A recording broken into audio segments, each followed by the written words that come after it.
বাড়িতে চলে যাবেন, কেউ রাস্তাঘাটে থাকবেন না। এখানে এখন পর্যন্ত জানা মতে কোনো ধরনের ঘটনায় পরিস্থিতি বর্তমানে আমাদের অনুকূলে আছে।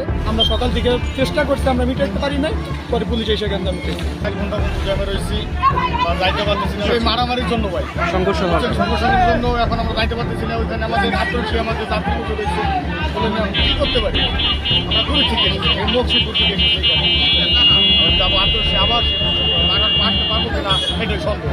তারা নিজেরা যে কাজটা করলো তাতে কিন্তু আমাদের ক্ষতি হয়েছে, আমাদের এবং গাড়ির ক্ষতি হয়েছে। আর আত্মীয় দরবার শরীফের প্রচুর ক্ষতি হয়েছে। ওই দোকানের গাড়ি আসতে পারে নাই, আমাদের ক্ষতি হয়েছে।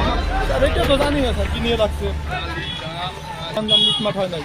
আমরা সকাল থেকে চেষ্টা করছি, আমরা মিটাইতে পারি নাই, পরে পুলিশ এসে গেন্দা মিটাইছে।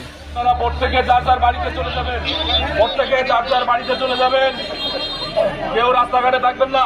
আপনারা যে যার বাড়িতে চলে যান, আপনাদেরকে বারবার অনুরোধ করা হচ্ছে যে যার বাড়িতে চলে যান।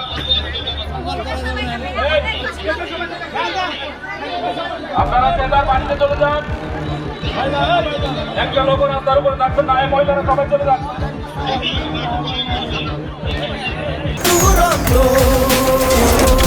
জীবনের